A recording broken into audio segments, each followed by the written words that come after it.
for 8 hours. Good morning, everybody. Welcome to Breakthrough Real Estate's 52 weeks of awesome training. And I wish I knew what week we're on because we're on what, like the last 9 weeks of the year or something like that. Yeah. So, thank you for joining us. We're going to get started in about 4 or 5 minutes. We'll take some time to let people log on if they're going to, let the notifications go out and stuff like that. So, today we're going to be talking about buyers, how to get inside your buyers' minds. Um, it's a seller's market, and it's crazy how hard it is in a seller's market. Let's get that. Let's make sure. Let's see. There we go, right there.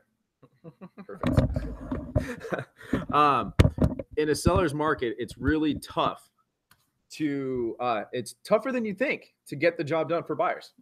And today we're going to dive into why that is and figure out some solutions to help all of you agents convert at the highest level possible. So that's about it.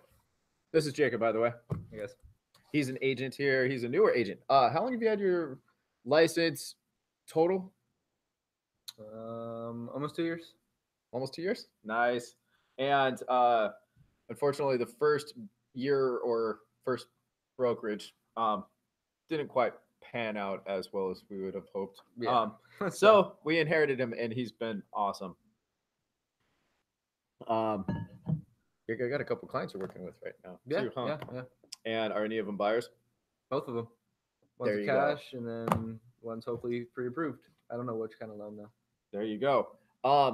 So being a somewhat newer agent, working with buyers in a seller's market, what are your thoughts and experiences so far?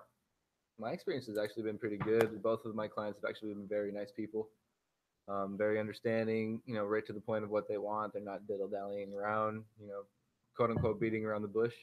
Nice. They know what they want. They know their budget. They're not looking for a $200,000 house and their budget's $150,000 kind of thing. So, they're very down-to-earth people as well. So Only we could all be so lucky. I know, right? Man. One of our other agents, right now she's working with several people who are exactly the opposite. They're exactly what you talked about on the flip side. One, she's shown, oh man. Well, let's just talk about cities. You got Sun City, you've got Mesa, you've got Tucson, you've got, I think, some homes in Peoria. You have, I think total she's shown about 30 or 40 homes. Oh, wow. Yep.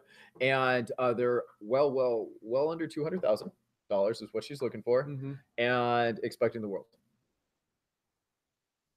Awesome. on another side, and we were just talking with Mark, and you have in this market, you have a lot of people selling their home, looking to then buy a new home. Yeah. And it's amazing how a seller can be a seller. You want top dollar. Every offer is too low. Why aren't they giving me the world for my home? And then they turn around and go to buy a home. And it's like, I'm never going to offer asking price. They're asking too much, blah, blah, blah, blah. It's like, yes, you are the epitome of blah. Yeah. So that's what, hey, it's 10:10. Let's go ahead and get the ball rolling. Already. Okay. So let's start off with the Arizona market. It has been strong for a long time. I'd say really, really strong since about 2011 or 12. Okay. That's when we really started. And since then, it's been tough. As a buyer's market back in the day, as it was, because you found bargains and there were still plenty of homes available. But there was still so much activity, you were creeping up prices. And so right around 2000, let's say 14 or 15, sellers really started thinking, oh, this might be a good time to sell. We bought our home in 2008, 2009, and we've got some good appreciation going on. And now we can take that and move on. So about 2014 or so, I'd say, really took off as we started getting more and more sellers, not just investors. It was boom, we want to sell our home. In order to sell our home, we need to buy a home. In order to buy a home, we need to sell a home. And so we started this. And then word got out around 2016 that Arizona was a hot market, and boom, our selection went from 25,000 homes to not even 20,000 homes. Wow. Right now, what was it? We had Yeah. 18,000 homes available. Actually, I just looked. Was it 16? It bumped up. I know it's gone up in the last month a little bit. Yeah. Yeah, I haven't seen the current It's numbers, 21,000 right now. but that probably doesn't include the UCVs and CCBS, the Probably. active with contingencies and stuff. Okay. So yeah, we should get that update here probably in the next Soon. week or so. Yeah, because it's the monthly meeting next week, right?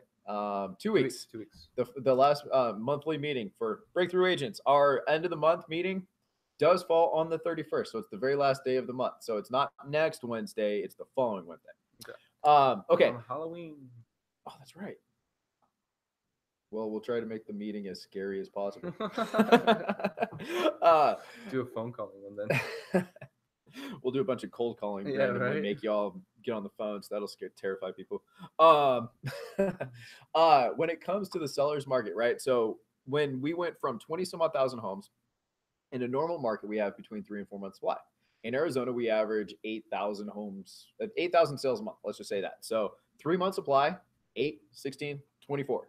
24,000 is like the magic number. If we're a little bit above, a little bit below, we're all good.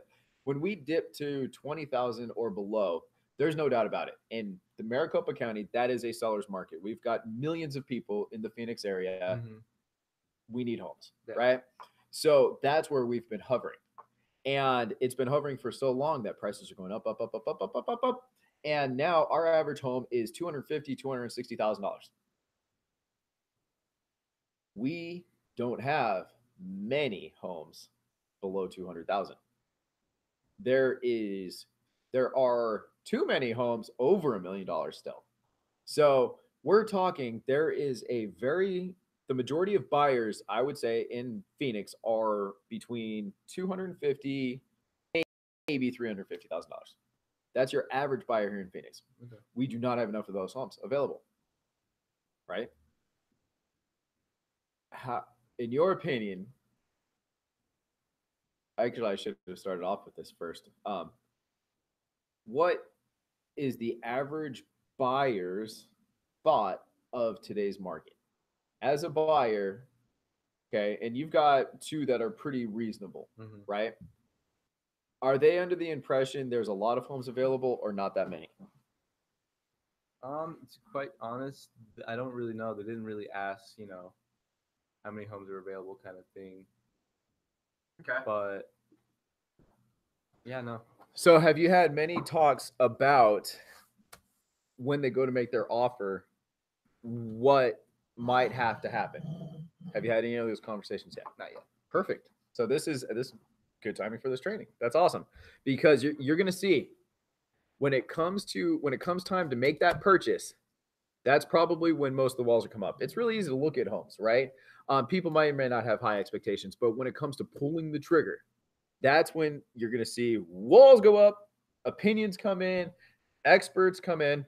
What happened the moment, for example, like WebMD and all the internet became available, right? When you have an ailment, Everyone search it up. do you go to the doctor or do you pull Google? All right.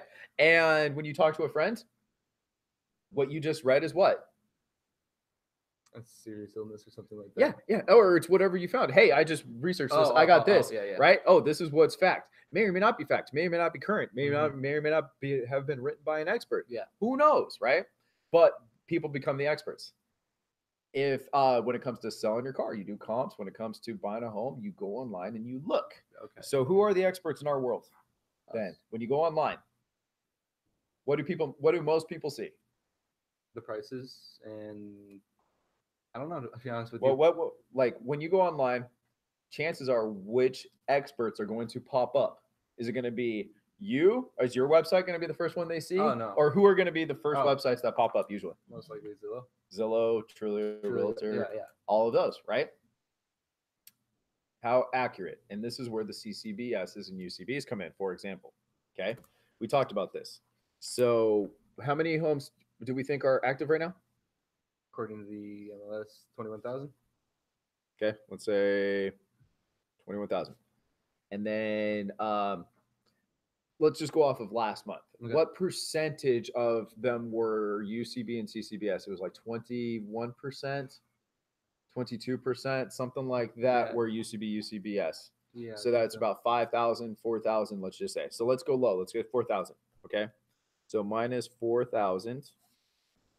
Okay. So now we're down to, what is that? 17,000. Okay. 17,000 active homes. Okay. Now we said that there were approximately 8,000 sales a month. Mm-hmm.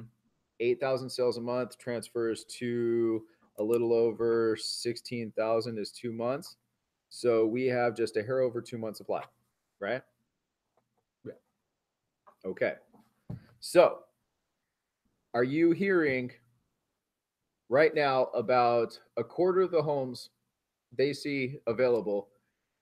Is there any notifications that, as far as you know, saying, hey, by the way, a quarter of the homes you see are not going to be available? No. No. Okay. So they don't know about the UCBs and CCBSs, right? Yeah. No. Okay. Now, Truly Realtor, Zillow, and for all you agents, this is all weapons that you can use against, not against, but to retort, to respond to your buyers, right? I guess objection handlers, if you want to call them. I call it kind of like a boxing match. Like they're going to come at you with something. Do you have something to come back with? And it's fine. Whoever's going to be the last person standing wins, basically, right? Hopefully, it's a little more cordial than that. So, okay.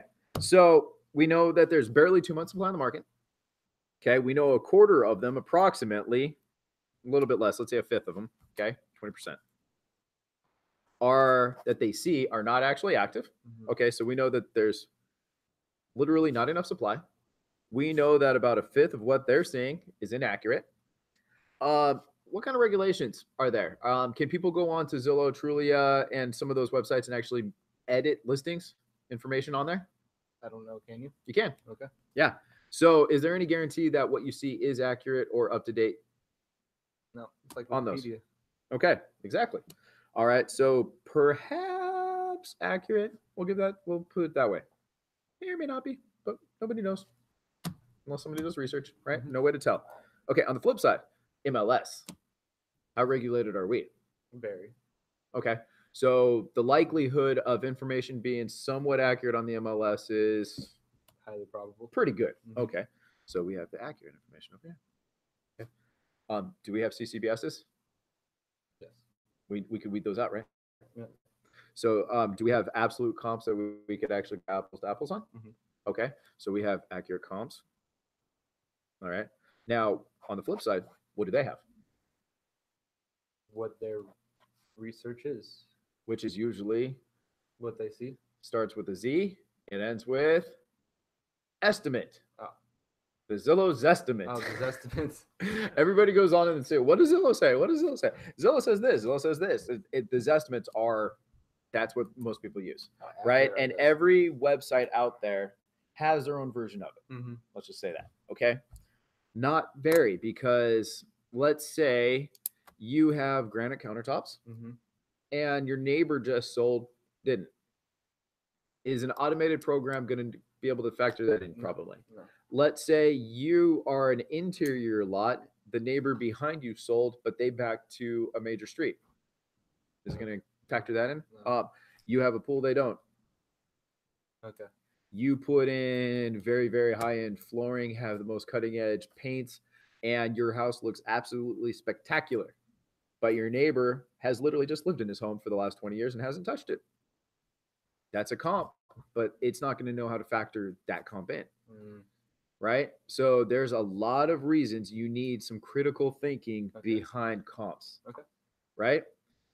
Just because it's in your neighborhood doesn't mean anything as well. Because let's say you have a 2,200 square foot 2-story home and a 1,500 square foot 1-story home sold. How do those compare?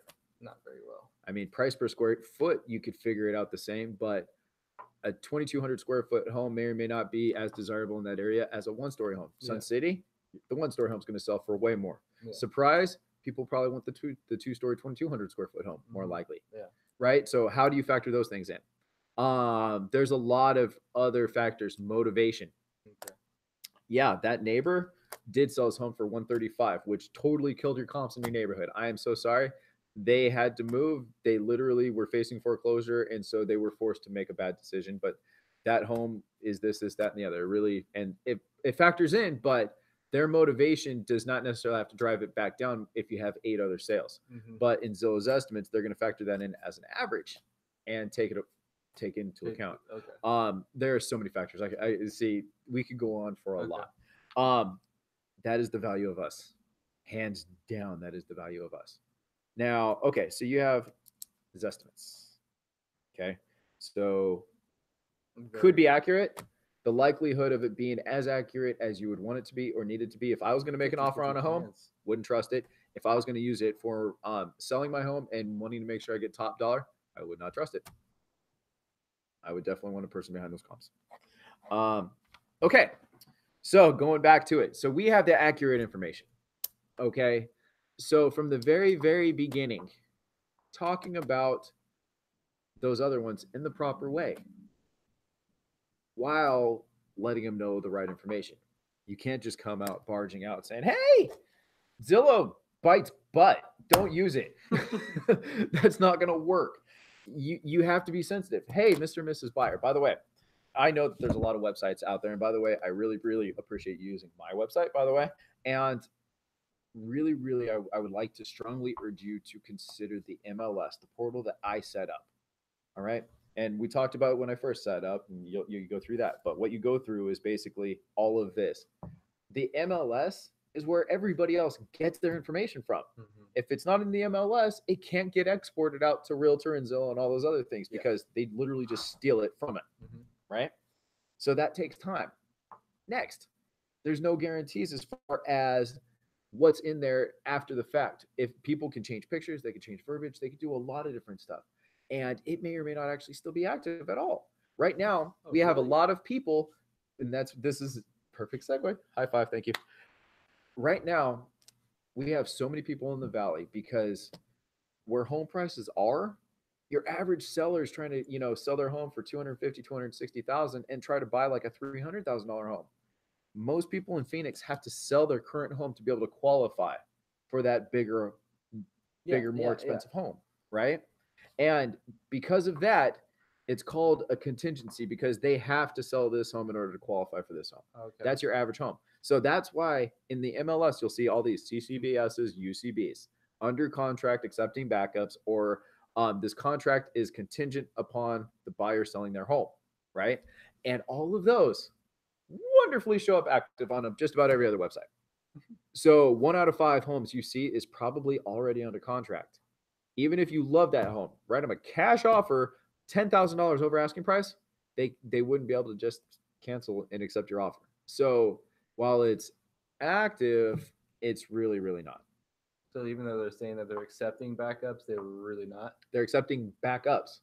Even if it's a better offer, they could hope like mad that the one might fall through, and they could basically make it very difficult for the buyers to proceed. Okay. But they can't just cancel for no reason. They would, that's a whole loaded question. They're not supposed to. Let's just say that. Okay. There are repercussions, and a buyer can go after them. Okay. Isn't it like the terminology for it? Wasn't it like special something? I can't remember. Unfortunately. For well, they could like sue for performance. Yeah, specific performance, right? Yeah, something like that. Yeah. Good job. So that's one of the big things is the accuracy of the other websites, right? And you tout that you and your portal are the most up-to-date information. If they see anything else, and this is one of the best things, is that you never want to be at odds with the buyer. They need to know that you have their best interest at heart and that you're not intimidated or insecure about things, right?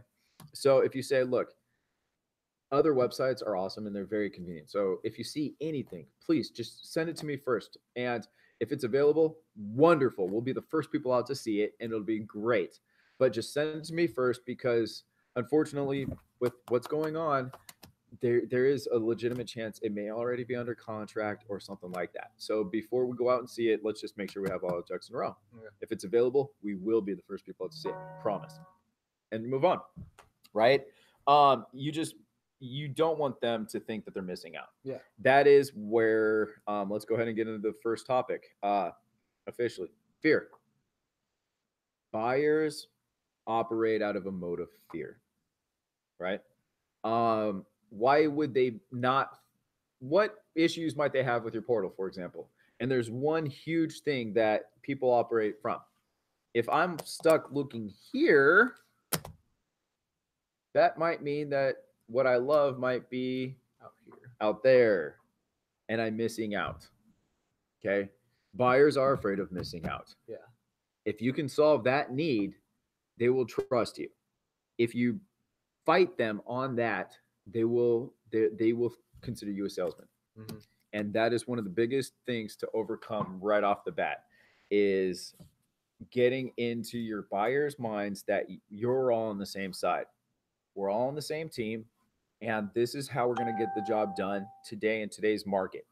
And first part of that is when they're searching, get on their side, become friends, buddy with them, and acknowledge. Don't fight. Yes, Zillow, Realtor, HomeSnap, all of them, they're out there. And who knows? You may find something that didn't pop up on your portal, but there's probably a reason for it. Yeah. You told me you wanted a 1,500 square foot home or more. This home happens to be 1,498 square feet. Didn't show up on the portal. They might love that 1,498 square feet. So you can't just automatically be like, oh, no, it's not. That didn't show up on your portal. No, it very well might be. Here's the next part. Buyers don't know what they want. They might think they know what they want. In a perfect world, everybody wants what they think they want. Yeah. Then they walk into this house and realize, oh, maybe we don't need that formal dining room. Maybe this space could be better used with a great room. Can we see a home with a great room? You know what? We thought we would be okay with stairs, but the more we're walking up them, we don't like them. Yeah. You know? Oh, we do love two-story homes, but we really, really want an upstairs laundry room because going up and down those stairs daily 10 times sucks. So we want an upstairs laundry room. No problem. Hey, we thought we would be comfortable with a home without a pool, but that now we want a pool. Oh, we didn't realize that Arizona has no storage. With attics, basements, we don't have anything. So we need a third car garage. Things happen. So they're going to be going all over the place. Yeah. Don't deny it. Buddy up. It's okay. Send it to me. We'll go take a look. Right? So alleviate their first fear of missing out. Okay. They're spending $200,000 or more. Wouldn't you want to make sure you're getting the best thing for you? Not making a mistake? Okay. The next part of overcoming their fear is getting taken. Buyer beware. Where is a real estate salesman reputation compared to a lot of other fields? Very, very high. High as in good or high as in bad? Oh, like to the public? Yes. Yeah, bad. Okay. Yeah. Yeah, we're like lawyers and one step above, I think, We're maybe like car salesmen, yeah. exactly, right? So, do you think that goes in our favor when we're first meeting somebody, trying to build rapport, No. getting them to trust us, getting them to believe what we say is it truly in their best interest? Mm-hmm. That's the other part we have to overcome, right? How do you do that? You do become their friend. You look out for their best interests, and you're not just there for the commission. Yeah. If they don't like that house, don't force it on them. Yeah. If there's some things that you can offer to help change, like paint, then bring it up. But don't force it on them. If they don't like the house, they don't like the house. Yep. Close it up and find another one for them. Yep. And that's how you become their friend, and you be able to build that rapport, and they don't look at you as, a car salesman or a telemarketer or something like that. Be honest with them. You know? If they said that they wanted a large kitchen with a lot of cabinets, and you walked into a house and said, and this has 3 cabinets, it's like, ma'am, I know you love all this, but you did mention that you wanted a good kitchen. Mm-hmm. Is this a kitchen that you can see yourself in truly? Yeah. And be honest, bring up the negatives. You Yeah, don't always have to sell the positives. Yeah. It's like, hey, this seemed to be important to you. This house doesn't appear to have that. Mm-hmm. Are you okay with that? Yeah, exactly. you know, um, getting buyers to do things that don't appear to be in their best interest on the surface. That is why you have to start off immediately building rapport Yeah. and building that trust cycle. Um, you, for example, asking questions, salesmen in all of our ads, for example, I've done this, I've done that, I've sold this many homes, I'm good, I'm the best, I know the neighborhood, I know this, I can do this, blah, blah, blah. Okay, great. What do you know about me and how are you going to help me? Yeah. Are you looking again? What kind of home are you guys looking for? It's like, have you asked them any questions to find out how you could legitimately help them? Yeah.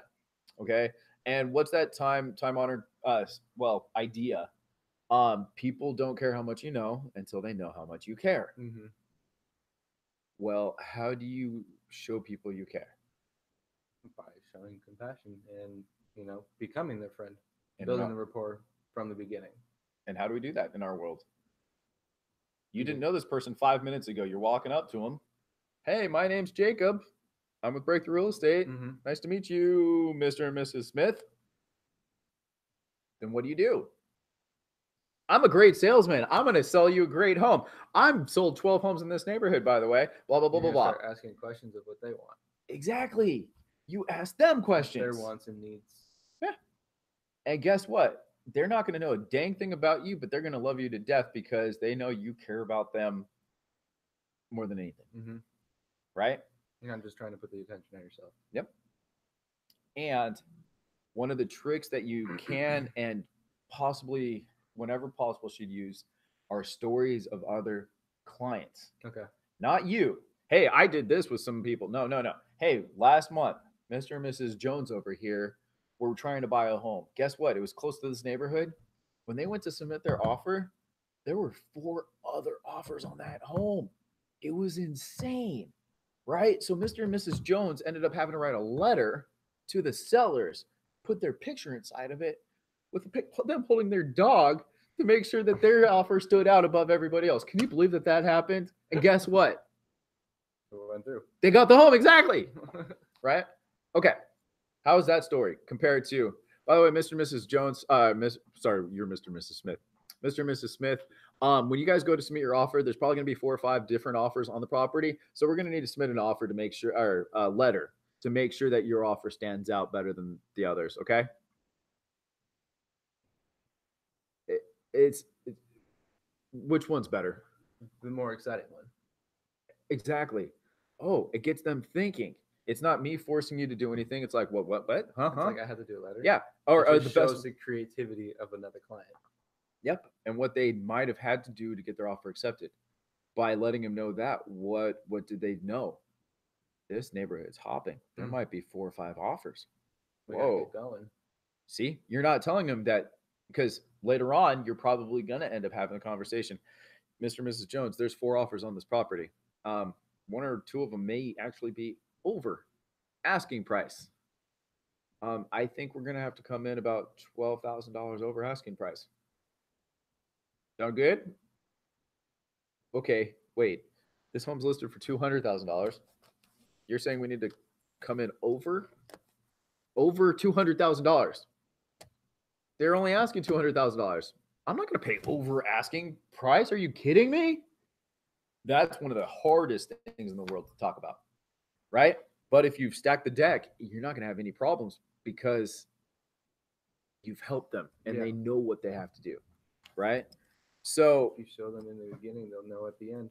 Start talking to them, becoming their friend. Tell them stories about the other families you've helped, the encounters, the struggles, the triumphs your clients have had. And in that, you can say, and how this relates to you is this, right? In order to build that rapport, you have to put everything else aside. Almost literally selling them the home is just going to be a byproduct of you doing your job on the other. Oh, yeah. Right. And so anything and everything you could do about the kids, living in the home, learning about them, what they might do, their hobbies, everything allows you to get to know them as a person and have different conversations on a deeper level. And this is what I'm really working on as a broker with the agents because my personality type is a very analytical, numbers oriented. Okay, I don't need the fluff. Tell me the point. Mhm. You know, that's me. It's like, okay, this has been 30 seconds. You could have done this in 10. Yeah. You know, it doesn't matter how fast, it could have been faster. And it's like, dang, this is real life. These are people. Yes, my livelihood depends on it, but the only way my livelihood is going to be good is if I Their care and livelihood love is them. Exactly. Yeah, Right? throw a little fluff in there. Exactly. And so that is what we have to remember. We have thousands and thousands and thousands of dollars on the line sometimes. It's hard not to get stressed out and think business. Yeah, I get it. It's hard. Mhm. If they think commission, they're not going to trust you. Mm-mm. And that gets really, really tough for me because it's not necessarily I'm thinking about the commission, but I'm thinking about how many people I'm helping at this moment. And it's like, okay, I may or may not have an appointment tonight. And so it's like, okay, let's get this going. And it's like, oh, shoot, that's wrong. That is so wrong, you know? And the moment they feel like they're either a number, a sale, or just anything but a human being, we've, we now have some ground to make up, Yeah. you know? So once you've built that rapport, Mm-hmm. you're starting to talk to them about the sales, right? Next thing you got to do in a seller's market is to start talking about comps Okay. versus list price. Okay. Let's say we have 3 homes all in the same neighborhood. Okay. Exact same square feet, exact same everything. Okay. Right. You don't know about these other 2. Okay. You just know this one's for sale. Mm-hmm. $200,000. Okay. There's 2 more over here. Is that a good deal? I don't know. According to what I see, yeah. But if you're interested in the home, Yeah. maybe. But can you tell me if that's overpriced or below price or anything without knowing what these 2 over here well, have I sold mean, for? if you're saying, well, I don't know because you have to put yourself into an average buyer's mind and not really going to know that there are. Oh, I just lost my train of thought. Sorry. What were we just talking When it comes to the buyers and placing an offer, Mm-hmm. you only have that one home. You just know what it's listed Yeah, for. so the average home, because the average buyer is not going to know the average home that sells for $250,000. So if they did, that $200,000 would be a good deal. Yeah. But Well- for an average buyer, I see a $200,000 house. I would think it is. Yeah. And that's an average for Maricopa County. Mhm. That's not just Arrowhead Ranch. Yeah, That's not, McCormick Ranch or anything like that. that's It's just Maricopa County. That includes Paradise Valley, the $1 million plus homes. Yeah. That includes, I'm sure that drags it down. South Phoenix with the oldest, probably one of the most affordable neighborhoods in the valley too. You know what I mean? Mhm. So that includes every home. Are you gonna, if you offer a $200,000 offer on a 8,000 square foot home in Paradise Valley or 250,000, they'll laugh in your face. On the other hand side, if you go to South Phoenix to a complete dump lot in South Phoenix and you offer them 250,000, they're going to think you're crazy because why are you paying that much for this home? Yeah. Or property? Yeah. Right? That list price means nothing. Yeah. Right? Unless you have something to compare it to. That the only caveat to that statement is a home is worth whatever you're willing to pay for it. Yeah. If your grandma died here and your mom was born there and your dog Fluffy is buried in the backyard and this home means the world to you, you can pay as much as you want for that home. Nobody will argue with you. Yeah. If it's worth $150,000 according to comps, but you're willing to pay $300,000 in hopes of getting people to move out of that home, and you get them to move out, and you have the cash, good for you. You accomplished your goal. That's all that mattered. You did it. You were willing to pay that much. No bank is going to loan you $300,000 for a $150,000 home. It's never going to happen. Mm-hmm. But if you can and are willing to, nobody's going to stop you. Yeah. Now let's take it the other way. And this is another great point. And would be the next one to truly, truly write down. Arizona is one of the most buyer-friendly states in America.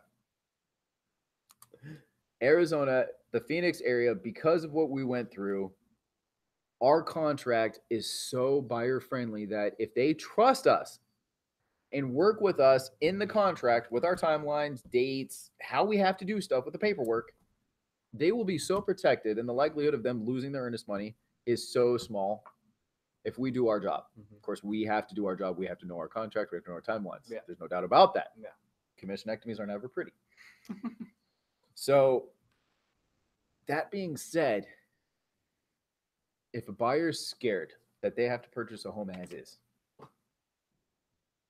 is are you going to have problems when it comes to them up front thinking about the condition of a home? Okay, if they have, let's say they have $5,000, Yeah. right? They're going to close on this hypothetical home, and they're going to have a total of $5,000 left in their bank account, right? And that's all they have to do whatever work on the home. Okay, they walk into this home and they say, "Oh gosh, man, the floor plan's beautiful. Do you see that kitchen? It's got that deep sink and it's got the freaking hickory cabinets. I mean, those things are like 50 inches tall. Those things are huge, but it needs new flooring, new paint, and realistically, we're gonna need to change the bathtub to a shower."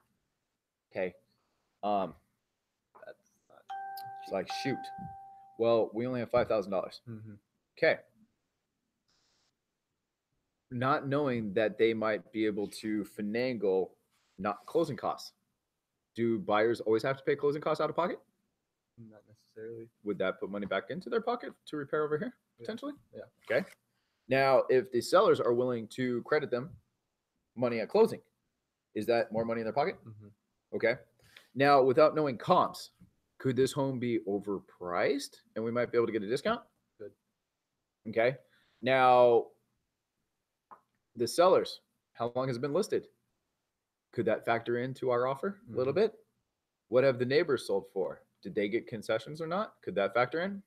Right. So, are the buyers aware of all these different scenarios that we could put together to go in their favor to help them accomplish their goal? No, they're probably not.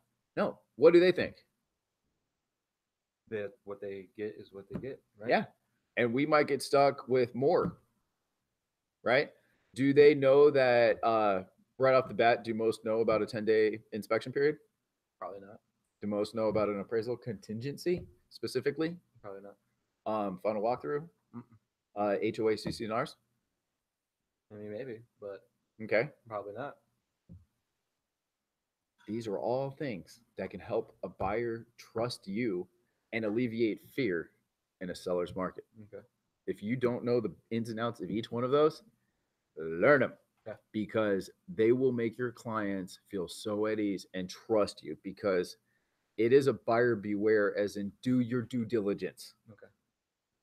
Adhere to your contract. But if you do, you're going to keep your money. Worst case scenario, if you have to cancel for some unforeseen reason, we'll get your money back and we'll move on. Okay. Worst case scenario, they may be out appraisal. They may be out inspections. Okay. That's about it. But how can you even turn that into a protection? Pretend I'm your buyer. Okay. And we found out that there's a $25,000 foundation issue in this house. Okay. That's, for a fact, that's Yeah. more than I can do. Yeah. No ifs, ands, or buts. Yeah. Okay. But I just spent $350 on this inspection and I'm annoyed. Gosh dang it. I just spent $350 freaking dollars just to find out this house is crap. What's your response? I'm sorry, I really don't know. I don't know how to come back to that one. See, this is why it's good practice. Role playing is, it's so valuable. It's so valuable. You don't want to get stumped out there with an angry person. Yeah. Exactly. Right. So, who are you, Mr. Mrs. Smith? Yes, Mr. and Mrs. Smith. I fully understand. Nobody likes to waste $350. But look at it this way. You have your inspection period precisely to save you from losing $25,000 now. So yeah, worst case scenario, we just canceled and you lost $350.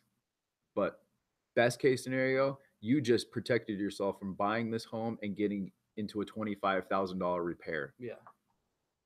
It did its job perfectly. We just saved you 25 grand. We're going to get your earnest money back. We're going to move on. We're going to find you the best home. Let's go. That's that.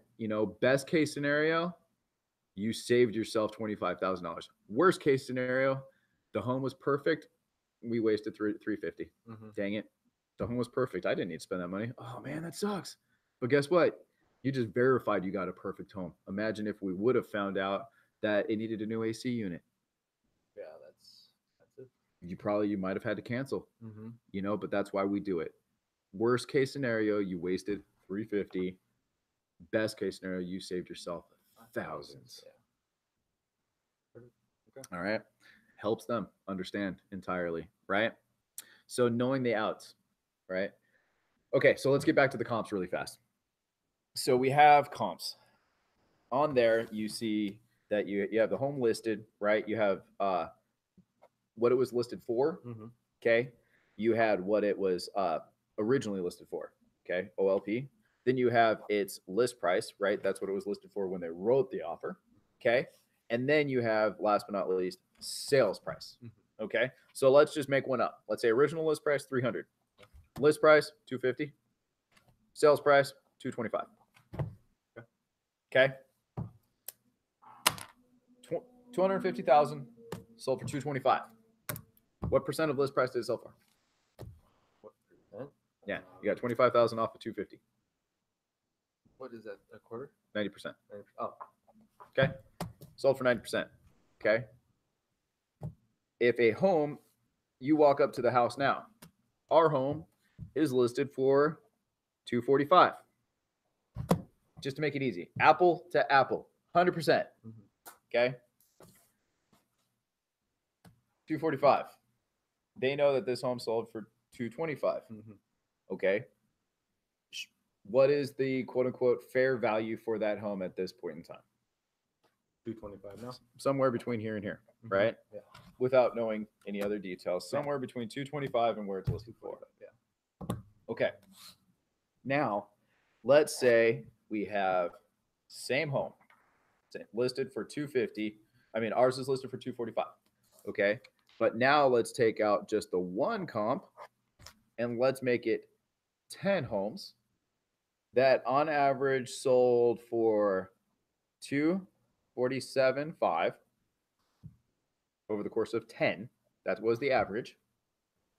And they sold for 98% of asking price. Okay. So then that would be anywhere from 247 to 245. What they can get? Well, 98% is this is 247.5. This is how what much they was actually list price? sold for. Yeah. So That'd be this is 250. 98% of approximately that. Approximately. Yeah. Right? So it's right around 250-ish, a little bit over. Yeah. Okay. So this home's now listed at 245. Now what does that home mean? This one? Yep. To this one? Yeah, the one we're looking at, which is listed for 245. The average sale in the neighborhood, and we've had 10 sales in the last 3 months. Okay. Sold for 247.5, and they all sold for about 98% of ask price. Well, now it's below by $2,000 or below market price. Approximately. Yeah. Right? So what does that potentially mean for your client? That they are possibly getting a good deal. Even if they pay what? The 245. Yeah. Okay. So let's say the neighbor's house up the street was listed at 250. What do they need to do? They need to come down a little bit. Yeah. Ours is listed at 245. Could sell for asking. It could sell for over asking. Who knows? Without running more detail and finding out and having conversations, right? So could be exact same home, exact same neighborhood, right? One could be listed over, one could be listed below. Getting people to understand how comps are in relation to the list price. Okay. List price with nothing to compare it to mean boo honk. That house might as well be priced fill. It means nothing. Okay. This home, oh, I'm selling it for chimichanga. Like, what does that mean? It's like, well, without comps or anything, I have no clue. I have to figure that out. Okay. So that's comps. And people don't understand that. Most buyers, what do they know? What's in front of them and what they see. I'm going to come up with an arbitrary number that I think is a fair price for this house based on the list price. Yeah. That's pretty much it. Mhm. Oh, it's listed for 250. This, oh man, I got to do this. I'm going to take it off the 250 and then throw in a pain in the butt fee on top of it, and that's what I'm going to offer. Okay. That's what it is. I'm going to have to do all this work, and it's going to take this much time or effort. So this is what I'm going to charge them for it. Even though they're not necessarily the labor, that's what owners do. Okay. Very rarely will they be like, okay, it's going to cost $1,500 and $3,000. So that's $4,500. Let's take $4,500 off here. Okay, cool. Let's offer that. No, they'll be like, okay, well, no, let's offer them $6,000 off. Yeah. And they'll put in more always. So that's what they do. That's not necessarily wrong, and they very well might be accurate without even knowing it for no valid reason whatsoever than it just happened to line up. Yeah. Right? Getting them to understand that we're doing what's in their best interest. Not necessarily for any other reason than we're going to take the home that they love, they found. Okay, now let's take this back and put the emotions to it. On average, the two you're working with right now, currently, you've gone out with them at least once. You're probably going to go out several more times. Yeah. And you never know until they find the right one. Could be today, it could be 3 more trips. Are they looking at it as a monetary investment for the most part, or are they looking at it as the home they're going to live in for the next however long? Well, I got both. Okay. One's going to be living in it for, well, I guess one client is going to be living in it, just living in it, not doing anything to Primary residence? Yep. She just wants to find an upgraded home ready to go. Okay. So she can just move in. However, the other gentleman is looking for a budget home, but he's also looking to find a good deal. Okay. Potentially rent it out, maybe, or flip it in the future. I don't know. Something. Maybe something Just like a that. good affordable home. Yeah. Okay. Yeah. All right. So an investor is one story. Mhm. Okay. A primary residence is another story. Okay. So let's give a little background on this. An investor is looking for somebody. Let's take your average tenant as in rental home. Okay. The whole power of that is you're going to buy this home for a good deal, hopefully. It may cost X amount of money. It may have X amount of mortgage. But when all is said and done, somebody else would be paying for that mortgage, or you paid cash for that house, and it's going to pay you back X amount of money per month. And that money will more than pay for all the expenses, and you're going to have cash left over. Not only that, but you're going to get some tax benefits and depreciation, blah, blah, blah. So, in other words, is it going to cost you money or make you money? An investment. An investment? Well, this one, all your mortgages, everything paid off. You cash flowed. You got tax investments or tax benefits. It's going to make you money, right? Right. Okay. A primary residence. Okay. They're not going to make any money because they're just looking for primary residence to live in, correct? Well, it's twofold. Yes and no. Okay. Number one, if you pay cash for a home, are you going to pay any interest on that 250 grand? No. So you literally paid 250,000. Okay. Now, will you get some tax benefits from it? I would imagine so. Okay. Now, you may or may not have to put in some money over the next 5 years into that home. Correct? Now, is there a possibility appreciation in your neighborhood would have outpaced what you had to put into it, so you would have made money at the end of 5 or 6 years? Can that happen? Possibly, yeah. Yes. Now, let's say you have a mortgage. Okay. In our market recently, you can buy and sell very fast, which is kind of bad in some aspects. Yes, because more likely, no. Let's say you buy a $250,000 home, you put your 3, 5, 10% down, whatever it might be, and then you are paying off your mortgage. I mean, you're paying your monthly bill. Okay, your first 4 or 5 years of your mortgage payment, are you paying much at all in principal? No, it's almost all interest, right? Yeah. So you're $1,200 a month, $2,000 a month, $3,000 a month, tack it on top. You're paying that, right? Right off the bat. So at the end of that first year, your $250,000 home, you paid $3,000 or $4,000 in closing costs, right? So let's say 254,000. Then you paid, let's say, $2,000 a month. Well, let's make it easy. So let's say $1,000 a month, right? It's not accurate. It's way too low. Yeah. But let's say you paid $1,000 a month, $1,200 at the end of the, or $12,000 at the end of the year. So now your $250,000 home was 254 at closing, and now it's $266,000 now. Okay. Why is it going up? Is that because Because you made your payments. Yeah. A tenant didn't make those payments. You did out of your pocket. Mm-hmm. So you just put more money into that home, which very little got paid down, if any, up front. When a cash buyer buys a home for cash, There's no payments. there's no payments. But if he were to pay payments, it would add to the appreciation. Not up front. No, Not up front, no, but later you're on. not. That's not appreciation. Not The appreciation. neighborhood would be appreciating, Yeah, hopefully. Yeah. But no, you're paying it. That's money you're paying off. I mean, you're putting into your home. Mhm. Your average car, you paid $15,000 for it up front, but by the time you're done paying your loan, how much did you pay for that car? At least 20,000. More like 30. 25, 30. Yeah. Well, at least, Same thing goes for a home. When you sign all your documents, your 5% interest over the Mhm. course of 30 years equals a lot of money. Yeah. Okay. So people have to factor that in. Okay. Are you buying your home as an investment, or did you go around looking at 30 homes to find the one that you wanted to live in and be happiest in the most, that you see yourself spending every Christmas in, having your family come visit you, having parties, whatever it might be, just it's your home. Right up until the 80s. Do you know what your average person, when they retired, okay, you had your little nest egg, okay, up until the 80s, do you know what percent of a person's nest egg was their home that was paid off? I'm sure it's a lot. It was over 60% of people, over 60% of a person's net worth was in their home, okay, because it was paid off, right? If you think long term, okay, and this is what's scary as crap. Completely kind of off the topic, but associated to you actually having your client's best interest in mind, hands down.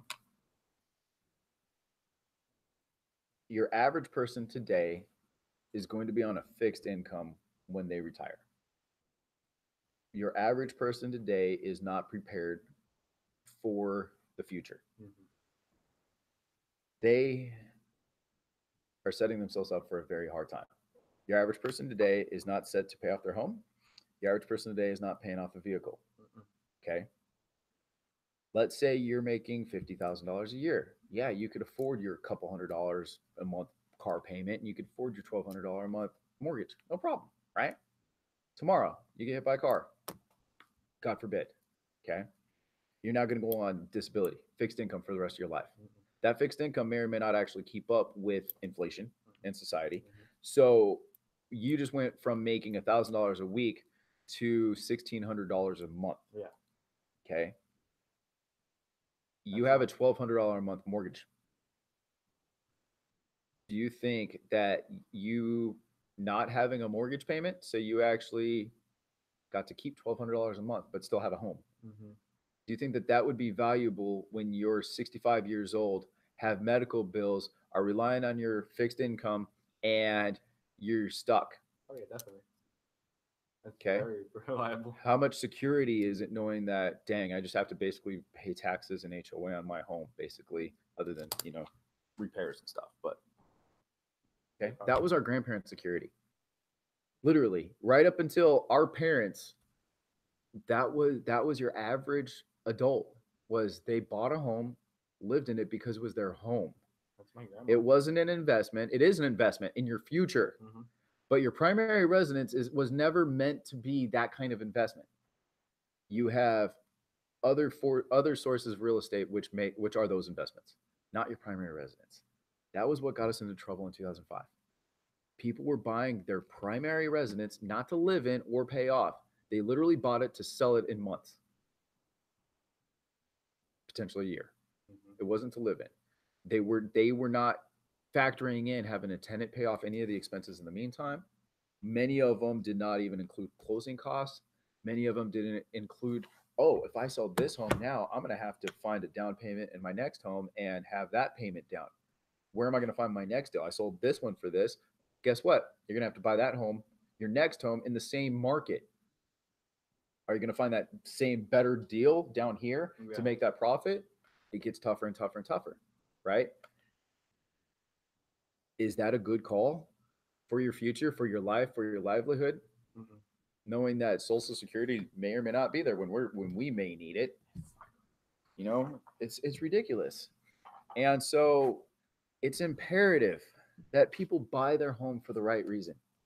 Yeah, Mr. and Mrs. Seller or buyer, I understand it doesn't make sense that to pay over asking price on the surface. Mm-hmm. But in this market, this home is actually a smoking good deal, right? This home is actually in move-in ready conditions, exactly what you wanted. So yeah, it's listed for 245. They have another offer on it. We think we need to offer 247.5. And speaking to the agent and everything, I think we could get it done. It is over asking price, but comparatively, everybody else in the area is actually paying about the same. But this house is actually better, Okay. or whatever it is. You just phrase it however it is to make them know, like, look, the comps showed this. Yeah. And then over the long run, the next 30 years, do you realize this $2,500 is like maybe $2 a month? Maybe, not even, probably. Right? So is it worth an extra $1.50 a month to get the home of your dreams, Mm-hmm.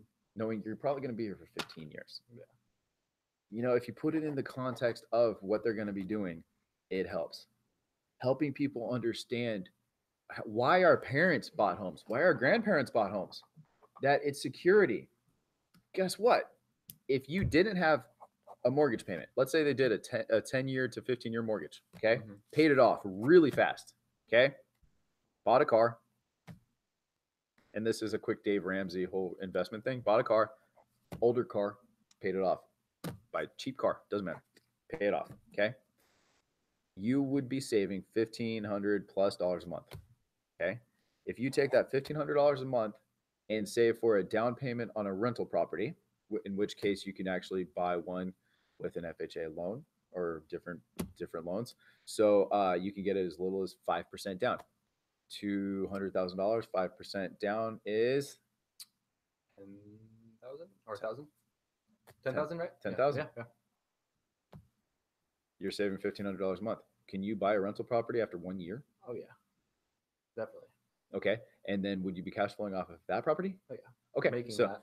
yeah, so you have your $1,500 a month that you can now apply to your next property, and then you have that property actually cash flowing, which is what an investment's supposed to do, pay you back, right? Mm-hmm.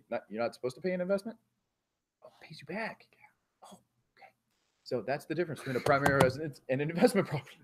So there you go, right? And then guess what?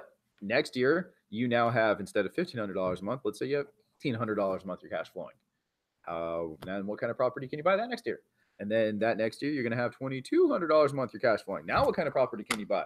Then now you're up to $3,000 a month. What kind of property can you buy at the end of that year? It just keeps going. Maybe get 2 of them. At the end of your career, if you buy a primary residence early and plan right, you can easily retire a millionaire with no need for medical insurance, with no need for, insurance is good, but you're not going to be balking about the payments and crap. And you will have no need for Social Security. That's your primary residence plan. Okay. And this is the secret. When we buy people, once they trust us, they will know that we have their best interest at heart, and they will see that they could actually buy property. And by buying property, it's actually a better investment than a lot of stocks and mutual funds. Yeah, hands down. Yeah. And so that's the ultimate goal. So getting back to where we were, getting the buyers to trust you and do what they need to do in this market. They operate out of fear. Mm-hmm. Fear of loss, Mm-hmm. fear of missing out on the best home. Okay. They don't want to get buyer's remorse. Their fear of getting taken, that an agent does not have their best interest in mind, and that they will treat us like an enemy, like an adversary, and hide things from us until they do trust you. Yeah.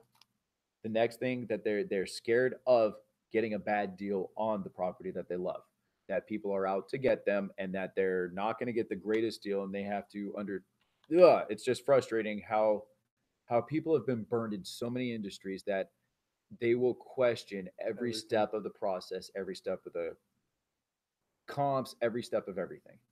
And so we build rapport, giving them examples of other people. Okay. So we show them that you're allowed to have the fear of missing out. Look at everything else, but come back to us and we'll give you the real information and help you out. Yeah. Okay.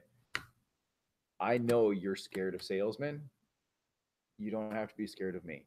I don't care what home you buy. I'm just going to make sure it's going to be the right one for you. We're going to get you the best deal on it. And I'm going to make sure you're not going to get stuck with anything surprising in the process. Mm-hmm. And I'm going to make sure we get to the end happily. Yeah.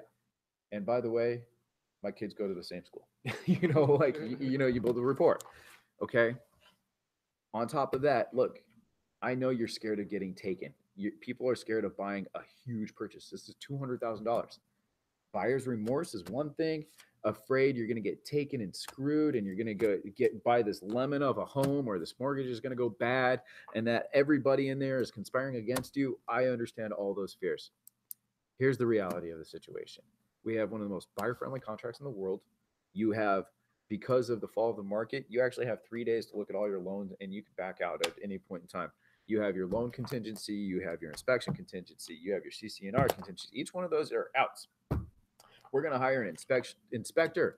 They have nothing to do with the sellers. They're hired by you to protect you, to make sure you're not going to get anything. So do you have somebody you trust that is going to come out? If not, I do, but I have several people. So, and I have no ties with them at all. I choose whoever you want. Call somebody out of the phone book. Just make sure you trust them. Mm-hmm. You ease their fears every step of the way. That's the beautiful thing about Arizona contract. If you were at an auction house, you're not selling comfort. You're saying, yes, you're going to buy this right now as is, and you're going to pay us cash in 30 days for it too. Pay it off. No inspections. No, we're not going to turn the power on for you. Frick no. That's what you're doing on an auction. We are so not that. Yeah. Power on. 10 days. Appraisal contingencies. CC&Rs. Oh, you have a home-based business. You're not allowed to park in front of your house? Oh, crap. Well, let's cancel. Let's move on. Let's find when we can. Boom. Yeah. No problem. Yeah. Oh, you guys have a band. Oh, geez. Okay. Well, that pretty much is going to eliminate townhomes and condos. You know what? Let's see if we can find you an acreage. Speaking up for what's in their best interest. If they're looking for an affordable home in this area, and it's like, well, you can go over here, save more money, still be in a great school district, and tackle all your plans. Have you thought about that? Everybody loves this area. Have you guys considered that? It's up and coming. You're looking for the investment in the future. Whatever. Knowing your market, new homes versus old homes. There's lots of cool things that you can know that will show them that you're not a salesman. You're actually looking out for the best interest. Yeah. And if you could save them money and show them outs, they know you're not doing it for you. Yeah. Yeah, I know. I might end up working for 4 months, and we might cancel 6 different times. And as long as we find you the right home, that's our goal. Mm-hmm.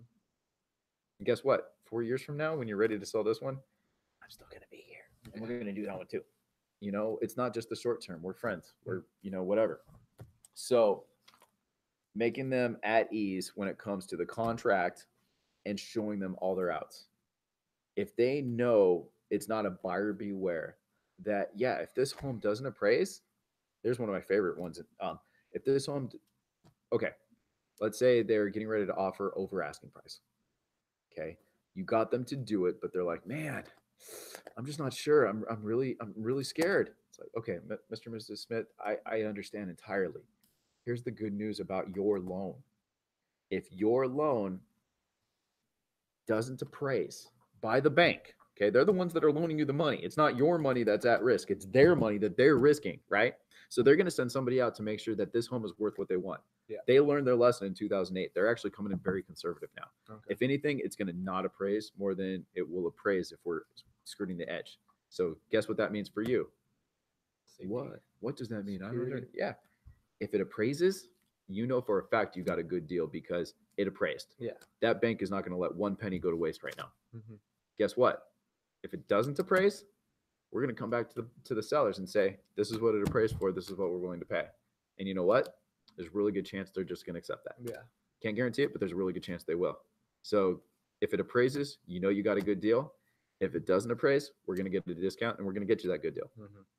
What does that mean? Either way, they're guaranteed the good deal.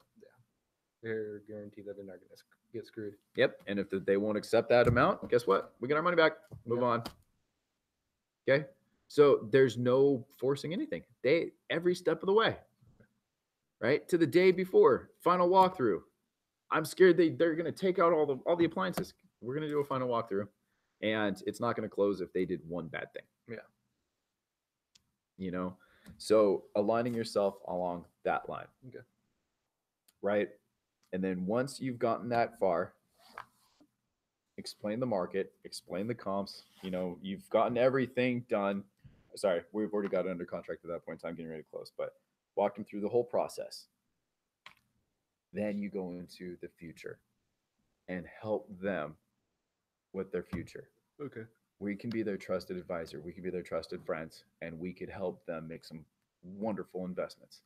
At this point in time, 10 years into the business, this was one of my biggest, I'm so prideful on this point. I have at least 4 people that I've helped in the last 10 years become millionaires. Nice. It is one of the coolest things ever. Thank you, market. Thank you for coming in at the right time. Thank you, everything, for lining up very, very well, right? It wasn't the fall of the market didn't affect my people because we got started right at the fall. Yeah. Right. But even then, there's still people that have come out on top that we've inherited. But literally, there's 2 guys in particular that I'm very, very just proud of helping. And when they started, they bought one home, $68,000. And the other one bought one home for $72,000. Small single family homes. Here they are today, well over 5, 6, 7 properties each. And they are net worth, they are millionaires. Nice. And they are cash flowing thousands of dollars a month. Awesome. That's awesome. Their family set. Yeah.